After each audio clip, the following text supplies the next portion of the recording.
Sarah sat in the front row of the funeral home, her hands folded tightly in her lap as she tried to maintain the serious expression expected of someone paying their final respects. The room was filled with hushed whispers and the occasional sniffle from mourners dressed in black. Sunlight filtered through the stained glass windows, casting colorful patterns across the polished wooden floor where family members had gathered to say goodbye to elderly Mrs. Henderson from their neighborhood. Mrs. Henderson had been 93 years old when she passed peacefully in her sleep. She was known throughout the community for her elaborate garden parties and her habit of chasing teenagers off her lawn with a wooden spoon. Despite her stern exterior, everyone knew she had a soft heart and would secretly leave homemade cookies on doorsteps during the holidays.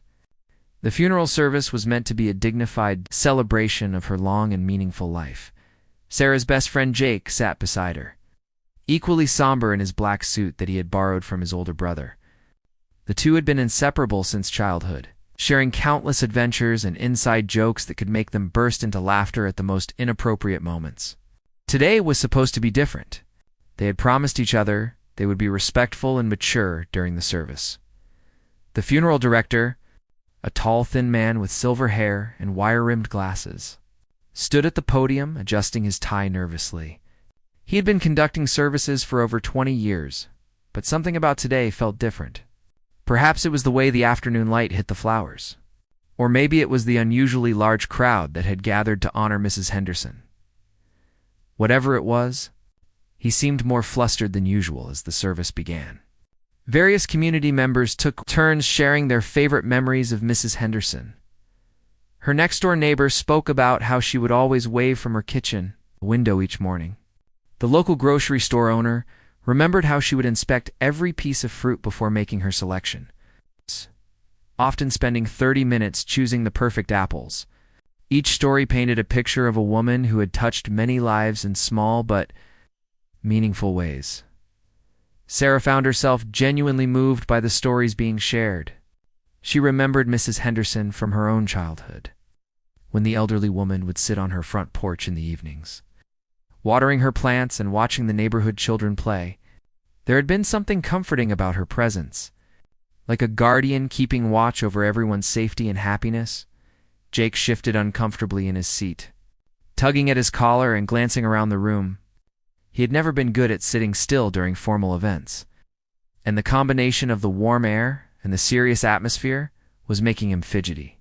He tried to focus on the speakers, but his mind kept wandering to the baseball game he was missing or the weekend plans he and Sarah had discussed. The funeral director returned to the podium to introduce the final speaker of the afternoon. Mrs. Henderson's great-nephew had traveled from across the country to share some personal memories of his beloved aunt. He was a young man in his early 30s, with kind eyes and a gentle voice that carried easily through the quiet room as he began to speak about summer visits to his great-aunt's house. Sarah noticed something odd happening at the back of the room. A small white dog had somehow wandered into the funeral home through a side door that must have been left slightly open.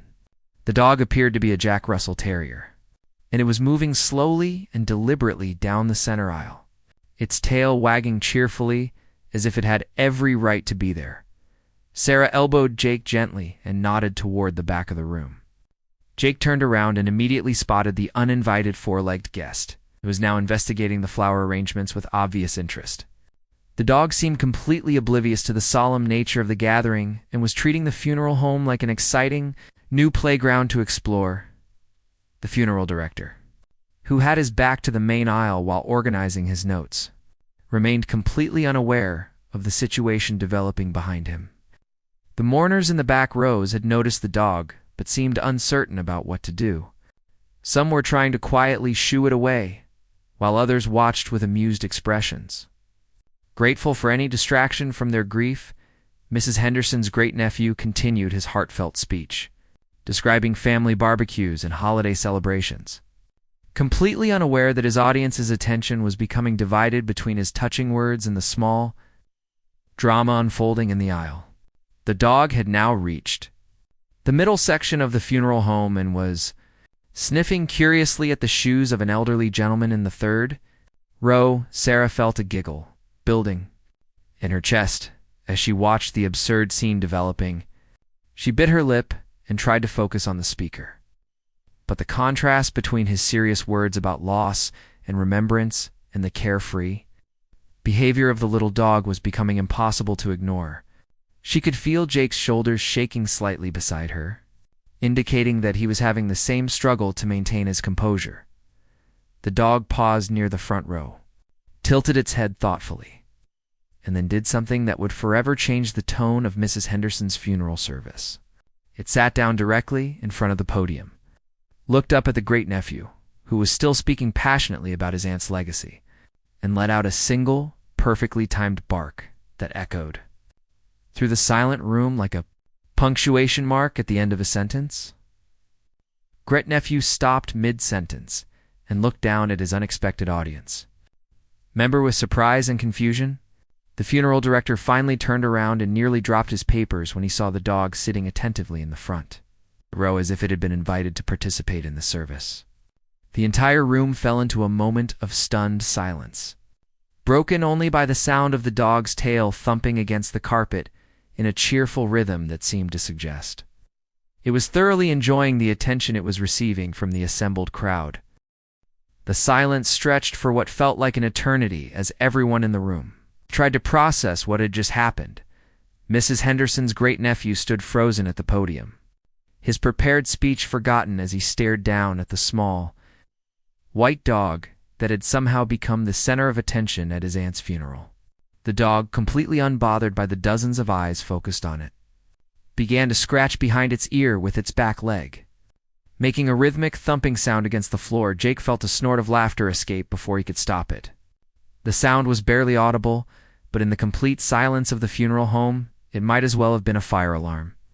Sarah immediately shot him a warning look, but she could see the corners of his mouth twitching as he fought to control himself.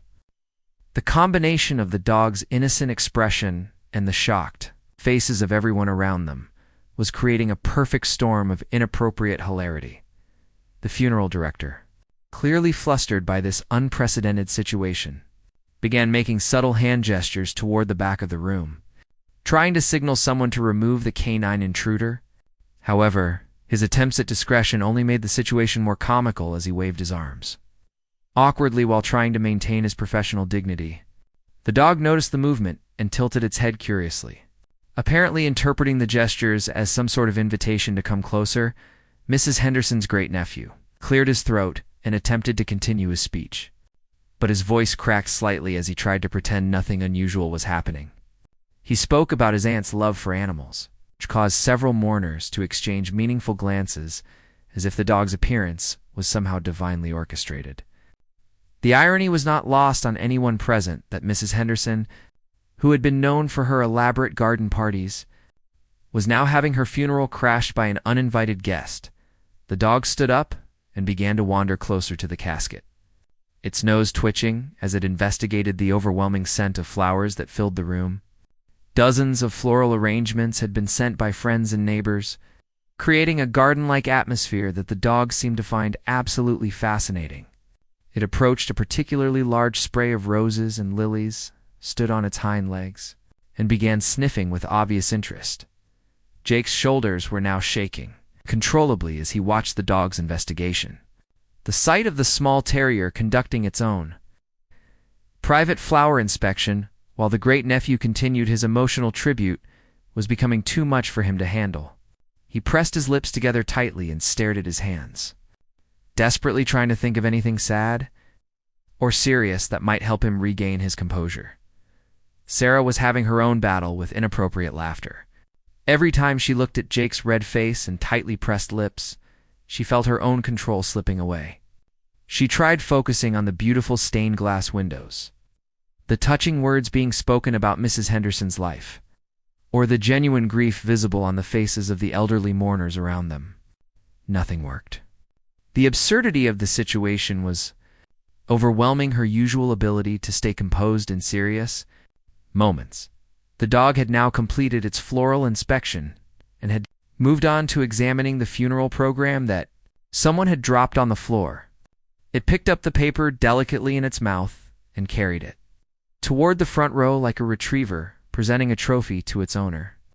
Several people in the audience began to smile despite themselves, finding something oddly touching about the dog's apparent desire to participate in the service. An elderly woman in the second row reached into her purse and pulled out what appeared to be a small dog treat. She made soft clicking sounds with her tongue, trying to coax the dog toward her and away from the front of the room. However, her efforts only succeeded in getting the dog's attention without actually convincing it to move. Instead, the terrier sat down again and began wagging its tail more enthusiastically, apparently interpreting her actions as encouragement to stay exactly where it was. The funeral director finally abandoned his subtle approach and began walking slowly toward the dog, his hands outstretched in what he hoped was a welcoming gesture. He had dealt with many unusual situations during his career, but this was definitely a first. His careful steps and uncertain expression made him look like he was approaching a wild animal, rather than a friendly neighborhood pet that had simply wandered into the wrong building. Jake made the mistake of looking up just as the funeral director took his first tentative step toward the dog.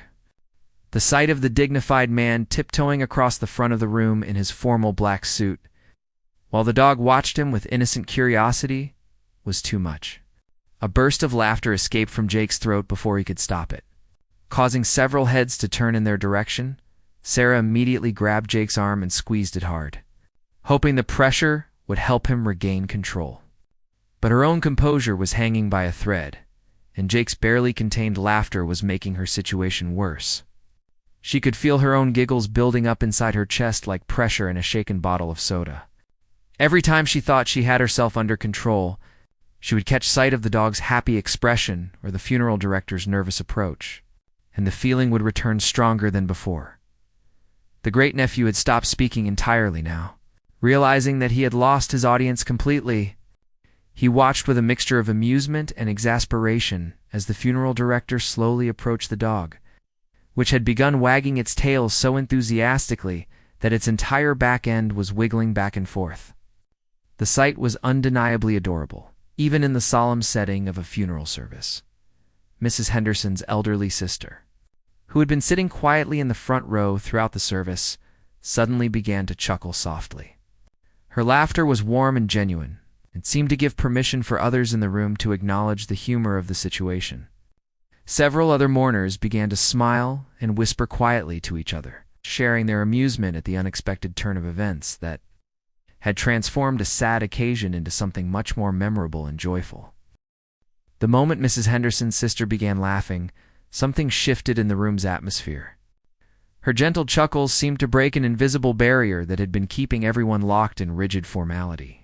The sound was infectious and warm, carrying decades of shared memories and inside jokes between the two sisters. It reminded everyone present that Mrs. Henderson herself would have found this situation absolutely hilarious. Jake felt the pressure valve release completely when he heard the elderly woman's laughter. If Mrs. Henderson's own family could find humor in the situation, surely it was acceptable for him to smile too. But what happened next pushed him completely over the edge of self-control. The funeral director, in his careful approach toward the dog, stepped directly onto the dropped funeral program that the terrier had been investigating earlier. The paper made a loud, crinkling sound under the director's polished dress shoe, causing him to look down in surprise. At the exact same moment, the dog decided this was the perfect opportunity to play and pounced toward the man's feet, grabbing the corner of the program and engaging in a gentle tug-of-war. The sight of the dignified funeral director accidentally playing with a dog during a memorial service was the final straw for Jake's composure. A sound escaped from Jake that was somewhere between a snort and a giggle, followed immediately by another and then another. Sarah watched in horror and amusement as her best friend's face turned bright red while he fought a losing battle against a full-blown laughing fit. His attempts to stifle the sound only made it worse, creating strange choking and squeaking, noises that drew even more attention from the surrounding mourners. Sarah tried desperately to help by pressing her hand firmly against Jake's back and leaning close to whisper warnings in his ear, but her proximity to his barely contained hysteria was having the opposite effect. Every suppressed giggle and strangled laugh from Jake was making her own situation more precarious. She could feel her own laughter building like a sneeze that refused to come out, creating an almost painful pressure in her chest and throat. The dog had now successfully claimed the funeral program as its prize and was prancing around the front of the room with the paper hanging from its mouth like a banner. The funeral director stood helplessly in the middle of the aisle, his arms hanging at his sides as he watched his carefully planned service dissolve into chaos. His expression of complete bewilderment was so genuine and helpless that even some of the more serious mourners began to crack smiles. Mrs. Henderson's great nephew, still standing at the podium, began to see the humor in the situation as well. He had loved his great-aunt dearly, but he also knew that she had possessed a mischievous sense of humor and would have been delighted by the disruption. She had always believed that life was too short to take everything seriously, and that laughter was often the best medicine for grief and sadness. An elderly gentleman in the fourth row called out softly, "Here, boy," while patting his leg encouragingly. The dog immediately perked up and trotted toward him, still carrying the program like a trophy. But halfway down the aisle, it stopped abruptly and began shaking the paper vigorously, as if trying to kill it. The sight of the small terrier attacking the funeral program with such determined enthusiasm sent ripples of laughter throughout the room. Jake's condition was rapidly deteriorating. What had started as barely audible snickers had evolved into full-body shaking as he tried to contain his laughter. His face was now purple with the effort, and tears were beginning to stream down his cheeks. Sarah realized with growing panic that she was about to lose control as well. The combination of Jake's infectious laughter and the increasingly absurd behavior of the dog was creating a perfect storm of inappropriate hilarity. The funeral director, realizing that his subtle approach was not working, decided to try a more direct method. He began walking purposefully toward the dog, speaking in a firm voice as he attempted to assert his authority over the situation. However, the dog interpreted this as an invitation to play chase and immediately took off, running down the center aisle. The funeral program still flapping from its mouth like a flag. What followed was something that would be talked about in the neighborhood for years to come. The dignified funeral director, in his expensive black suit and polished shoes, began chasing a small white dog around the funeral home while the entire congregation watched in amazement. The dog was clearly having the time of its life, darting between the rows of chairs and occasionally stopping to look back and make sure its new playmate was still following. Sarah lost the battle completely when she saw the funeral director's tie come loosen, begin flapping behind him as he pursued the dog, past the flower arrangements. A laugh burst out of her that was so sudden and loud it startled even herself. The sound seemed to unlock something in the room, and suddenly half the congregation was laughing openly at the ridiculous chase scene unfolding before them. Jake's laughter had now reached the point where no sound was coming out at all. He was doubled over in his chair, his shoulders shaking violently as silent tears streamed down his face. Sarah was laughing so hard she could barely breathe, alternating between trying to compose herself and being set off again by Jake's obvious distress at his own inappropriate reaction. The dog completed a full circuit of the room and returned to the front, where it dropped the now shredded funeral program at the feet of Mrs. Henderson's great-nephew and sat down with obvious pride in its accomplishment. The funeral director, slightly out of breath and with his hair disheveled, stood a few feet away, looking like he was seriously considering a career change. Mrs. Henderson's sister wiped tears from her eyes, spoke up in a voice that carried clearly through the room. "You know, Margaret always said she wanted her funeral to be memorable. I think she would have loved this."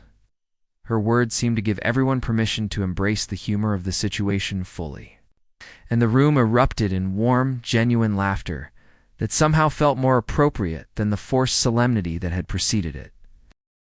The laughter that filled the funeral home was unlike anything anyone had experienced at a memorial service before. It wasn't the nervous, uncomfortable kind of laughter that sometimes emerges during tense moments, but rather the warm, healing kind that comes from shared absurdity and genuine human connection. Mrs. Henderson's sister had given everyone permission to find joy in the chaos, and the relief was palpable throughout the room. Jake had finally reached the point where he could breathe again. Though his face remained bright red and tears continued to stream down his cheeks, he wiped his eyes with the back of his hand and attempted to sit up straight. But every time he looked toward the front of the room where the dog sat proudly beside the shredded funeral program, fresh waves of giggles threatened to overwhelm him. Again, Sarah was experiencing her own struggle with the aftermath of uncontrollable laughter. Her stomach muscles ached from the intensity of her reaction, and she felt slightly lightheaded from laughing so hard. She kept trying to remind herself that they were at a funeral and should show more respect. But every attempt at seriousness was undermined by the sight of the funeral director trying to smooth down his disheveled hair while maintaining what remained of his professional dignity. The dog had apparently decided that its work was complete and had settled down for a nap right in front of the podium.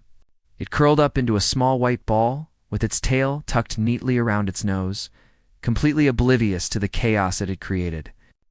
The sight of the peaceful animal sleeping contentedly during a funeral service was somehow both ridiculous and oddly touching. Mrs. Henderson's great-nephew cleared his throat and attempted to regain control of his tribute. He looked down at the sleeping dog, then up at the expectant faces of the mourners, and began to laugh himself. "You know," he said, his voice warm with genuine amusement, "Aunt Margaret always believed that animals had a sixth sense about these things. She used to say that dogs and cats could sense when people needed comfort most." His words resonated with many in the congregation who had experienced similar moments with their own pets. The great-nephew continued his speech, but now it had a different tone entirely. Instead of the formal, somber presentation he had originally planned, he began sharing funny stories about his aunt's interactions with neighborhood animals and her belief that they were often wiser than humans. The funeral director had managed to restore some semblance of order to his appearance. Though his tie remained slightly askew and there was a small tear in his jacket sleeve from where it had caught on a chair during the chase, he stood uncertainly near the back of the room, clearly unsure whether to attempt another removal of the dog or simply let the service continue around their uninvited guest. An elderly man in the third row raised his hand slightly and spoke up. "I think the dog belongs to the Johnsons next door to the funeral home. Their little Buster is always getting out through that loose board in their fence." This revelation brought nods of recognition from several neighbors who had apparently encountered the escape artist before. Sarah finally felt her laughter subsiding into occasional giggles, but she remained hyper-aware of Jake's presence beside her. She could tell he was still fighting for control, and she knew that if he lost it again, she would inevitably follow. They'd been best friends for so long that their emotional states often mirrored each other, especially in situations involving inappropriate laughter. The great-nephew had found his rhythm again. He was telling a delightful story about his aunt's annual Christmas party, where she would dress up her own small poodle in elaborate holiday costumes. The sleeping dog at his feet seemed to fit perfectly into the narrative, as if it had been planned as a visual aid for his presentation. The mourners were genuinely enjoying the stories now, and the earlier tension had been completely replaced by warmth and shared memories. Jake attempted to whisper an apology to Sarah for his loss of control, but speaking proved to be a mistake. The moment he opened his mouth, he caught sight of the dog's peaceful expression and felt another wave of inappropriate giggles threatening to surface. He quickly pressed his lips together and focused his attention on the stained glass window behind the podium, hoping the religious imagery would help him maintain appropriate seriousness. The funeral director approached one of the ushers, quietly asked if anyone knew how to contact the dog's owners. However, his whispered conversation was audible enough in the now quiet room that several people overheard and began offering suggestions. Someone mentioned that the Johnsons were probably at work, while another person suggested checking with the veterinarian's office down the street, where the dog was registered.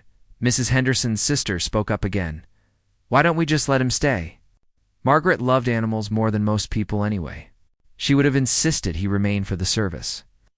Her suggestion was met with murmurs of agreement from throughout the room. The dog had somehow become an honorary guest rather than an unwelcome intruder. The great-nephew smiled gratefully at his aunt's sister and nodded his agreement. Aunt Margaret always said that love comes in many forms, and sometimes the most unexpected visitors bring the most important messages. He gestured toward the sleeping dog and continued. Maybe Buster here is reminding us that Aunt Margaret's spirit was always about bringing joy and laughter into people's lives. Even in the most solemn moments, Sarah felt tears pricking her eyes again. But this time they were tears of genuine emotion rather than uncontrollable laughter.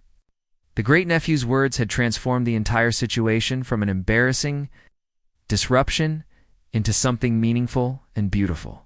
She realized that Mrs. Henderson probably would have loved having the dog at her service, and that the laughter they had all shared was perhaps a more fitting tribute than any amount of solemn silence.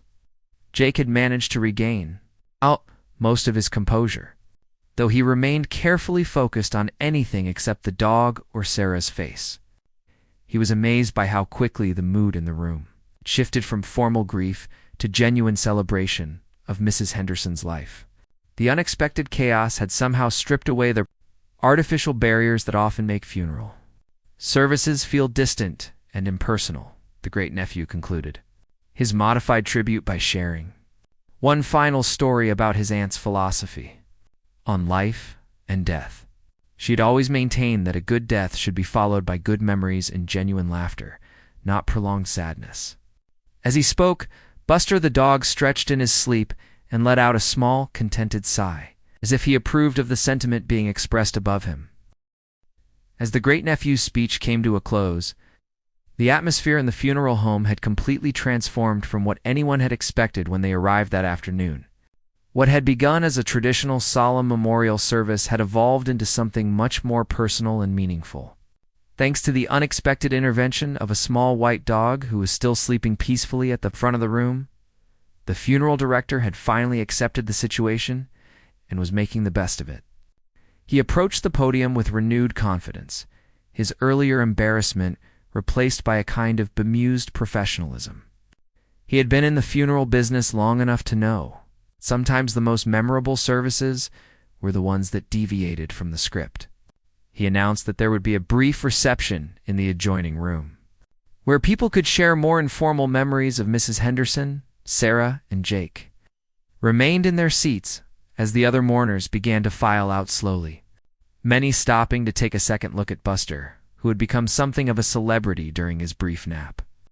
Sarah felt emotionally drained from the roller coaster of emotions she had experienced over the past hour.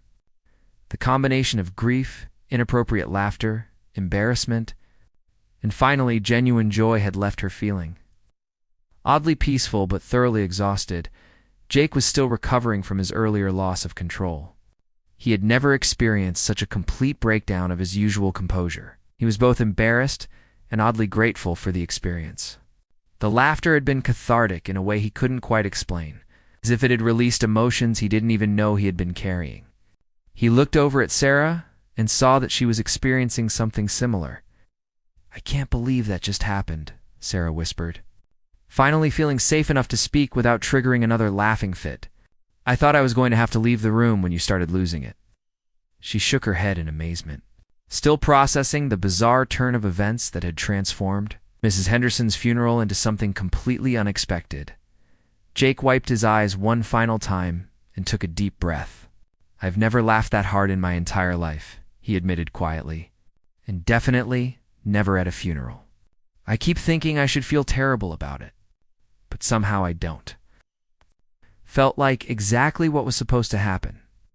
He glanced toward the front of the room where Buster was beginning to stir from his nap. The dog stretched languidly and looked around the room as if surprised to find that most of the people had disappeared. He stood up, shook himself thoroughly, and began investigating the flower arrangements again with renewed interest. His casual attitude suggested that crashing funeral services was simply part of his regular routine. Nothing particularly unusual or noteworthy. Mrs. Henderson's sister approached Sarah and Jake as they prepared to leave their seats. She was a tiny woman with silver hair and bright blue eyes that sparkled with intelligence and humor. "Thank you both for being here today," she said warmly. "Margaret would have loved seeing young people who weren't afraid to laugh. She always said that funerals were for the living, not the dead, and that the best way to honor someone was to remember the joy they brought to your life? Sarah felt a flush of embarrassment return as she realized how inappropriate their behavior must have appeared to the deceased's family. "I'm so sorry about laughing during the service," she began, but the elderly woman waved away her apology with a gentle smile. "Don't you dare apologize for finding joy in an unexpected place," Mrs. Henderson's sister replied firmly. "Margaret spent her whole life trying to make people laugh. She would have been absolutely delighted that her funeral turned into such an adventure. Besides, I haven't laughed that hard since she and I were teenagers getting into trouble together." Jake stood up and adjusted his borrowed suit jacket, which had become wrinkled during his struggle with uncontrollable laughter. "Mrs. Henderson was always really nice to us when we were kids," he said sincerely. "She used to give us cookies when we helped her carry her groceries from the car. I think she would have liked Buster." The elderly woman's eyes lit up with sudden recognition. "You're the children who used to help Margaret with her garden every summer. She talked about you two constantly. She said you reminded her of herself and her sister when they were young, always getting into mischief, but with good hearts." She paused thoughtfully. She would have absolutely loved this whole situation. Margaret always said that life was too short for boring funerals. This revelation made both Sarah and Jake feel considerably better about their earlier loss of composure. Knowing that Mrs. Henderson had remembered them fondly, and that she would have approved of the unconventional turn her service had taken, transformed their embarrassment into something approaching pride. They had inadvertently helped create exactly the kind of memorable, a joyful event that would have made her happy. Buster had completed his second inspection of the flowers and was now sitting politely near the exit, apparently waiting for someone to open the door for him. His timing was impeccable, as if he had carefully calculated exactly how long he needed to stay to make his point before making his exit. The funeral director approached the door and held it open, giving the dog a respectful nod as it trotted out into the afternoon sunshine. "Well, there goes our guest of honor," Mrs. Henderson's sister observed with amusement. "I have a feeling Margaret sent him here specifically to liven things up. She never could stand it when people got too serious for too long." She gathered her purse and gloves. Preparing to join the other mourners in the reception room, Sarah and Jake walked slowly toward the exit, still processing everything that had happened. The afternoon had started as a simple act of respect for a beloved neighborhood figure, but it had turned into something much more significant. They had witnessed how laughter could transform grief into celebration, and how the most meaningful moments often came from the most unexpected sources. As they reached the door, Sarah turned back for one final look at the room where they had just experienced something truly unique. The afternoon sunlight was still streaming through the stained glass windows, casting the same colorful patterns across the floor. But somehow, everything felt different now. The formal, intimidating atmosphere had been replaced by warmth and genuine human connection. All because of a small dog who had wandered into the wrong building at exactly the right time. Walking home from the funeral, Sarah and Jake found themselves moving slowly, neither quite ready to return to their normal routines after such an extraordinary afternoon. The autumn air was crisp and clean, carrying the scent of fallen leaves and the promise of winter to come. Their neighborhood looked exactly the same as it had when they left for the service, but somehow everything felt different to them now. "Do you think we'll get in trouble?" Jake asked suddenly, voicing a concern that had been nagging at him since they left the funeral home. "I mean, what if someone calls our parents and tells them we were laughing during Mrs. Henderson's funeral?" The thought of having to explain their behavior to their families was almost as mortifying as the original loss of control had been. Sarah considered this possibility for a moment before shaking her head. "I don't think so. Did you see how many other people were laughing by the end?" Mrs. Henderson's sister seemed genuinely happy about the whole thing. "I think we're probably okay." She paused thoughtfully. "Besides, it wasn't like we were being mean or disrespectful. It was just so unexpected and absurd that we couldn't help ourselves." They passed Mrs. Henderson's house, which sat empty and quiet behind its well-maintained garden. The sight of her front porch, where she used to sit in the evenings watching the neighborhood children play, brought back a flood of childhood memories. Sarah remembered the taste of Mrs. Henderson's homemade chocolate, chip cookies, and the way the elderly woman would, Always have a kind word or piece of advice for anyone who stopped to chat. Keep thinking about what her sister said. Jake reflected as they paused in front of the familiar house, about how Mrs. Henderson would have loved the whole thing. It makes me feel like maybe we accidentally did something right, even though it felt completely wrong at the time. He smiled slightly. I bet she's somewhere laughing about Buster crashing her funeral. The thought of Mrs. Henderson enjoying their predicament from wherever she was now brought a sense of peace to both of them.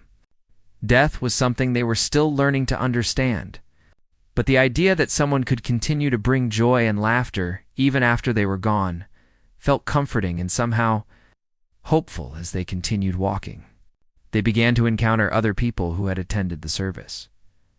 Mrs. Chen, from down the street, waved at them from her front yard, where she was raking leaves into neat piles. That was quite a service, wasn't it? She called out cheerfully. I haven't laughed that hard in months. Mrs. Henderson would have been so pleased. Her casual, positive attitude about the afternoon's events further confirmed that their fears about being judged for their inappropriate laughter had been unfounded. The entire community seemed to have embraced the unconventional memorial as exactly what Mrs. Henderson would have wanted. Instead of criticism, they were receiving validation that their instinctive response had been the right one. They encountered Mr. Rodriguez walking his own small dog near the park. He stopped when he saw them and grinned widely. You two picked the right day to sit in the front row, he said with obvious amusement. I had a perfect view of your faces when that little rascal showed up. I thought you were going to explode, young man, he said to Jake, who blushed but smiled in return. I almost did, Jake admitted honestly. I've never had such a hard time controlling myself. Sarah kept trying to help me stop, but it just made everything worse. He looked at his best friend with gratitude. Thanks for trying, even though it didn't work. Sarah laughed. I was having just as much trouble as you were. Every time I looked at you trying not to laugh, it made me want to laugh even more. We were a disaster waiting to happen. The memory of their shared struggle brought fresh smiles to both their faces, though these were much more manageable than the overwhelming laughter they had experienced in the funeral home as they reached Sarah's house. Her mother came out to greet them, obviously curious about how the service had gone. How was the funeral, honey? She asked, noting their slightly disheveled appearances and the lingering traces of laughter in their expressions. You both look like you've been through quite an experience. Sarah and Jake exchanged glances, unsure how to explain what had happened without making it sound like they had been disrespectful. Sarah took a deep breath and began to tell the story, starting with Buster's unexpected appearance and ending with Mrs. Henderson's sister's approval of the whole situation. Her mother listened with growing amazement and delight, occasionally interrupting to ask for clarification about particularly unbelievable details. A dog crashed Mrs. Henderson's funeral? Her mother repeated incredulously. And you two couldn't stop laughing? She looked at them with a mixture of concern and amusement. Oh, you poor things. How embarrassing that must have been. But her tone suggested she understood why they had found the situation so funny. Jake's phone buzzed with a text message from his older brother, who had heard about the afternoon's events from a neighbor. Did you really lose it laughing at a funeral? The message read, followed by several crying, laughing emojis. Mom heard from Mrs. Chen. She's proud of you for helping make it memorable. Call me later. I want details. The realization that word was already spreading throughout the neighborhood about their afternoon adventure was initially alarming, but the positive reactions they were receiving suggested that their story was being shared with fondness rather than criticism. They were becoming minor celebrities for their role in creating Mrs. Henderson's unexpectedly joyful memorial service as the sun began to set and they prepared to part ways for the evening. Sarah and Jake reflected on how much their understanding of grief and celebration had changed in just a few hours. They had learned that laughter and sadness could coexist, that the most meaningful moments often came from the most unexpected sources, and that sometimes the best way to honor someone was to embrace the joy they had brought to your life rather than focusing only on the sadness of their absence. I think this might be my favorite memory of Mrs. Henderson, Sarah said quietly as they stood on her front porch. Not just because it was funny, but because it felt like she was still there with us, making sure we remembered that life should be celebrated, not just mourned. She hugged Jake goodbye, grateful for their shared experience and the bond it had strengthened between them. Years later, whenever Sarah and Jake attended formal events together, they would inevitably exchange glances and small smiles. Remembering the afternoon when a small white dog had taught them that sometimes the most inappropriate response is exactly the right one, and that the best tribute to someone's life is to embrace the joy they brought to the world, even in moments when joy seems impossible.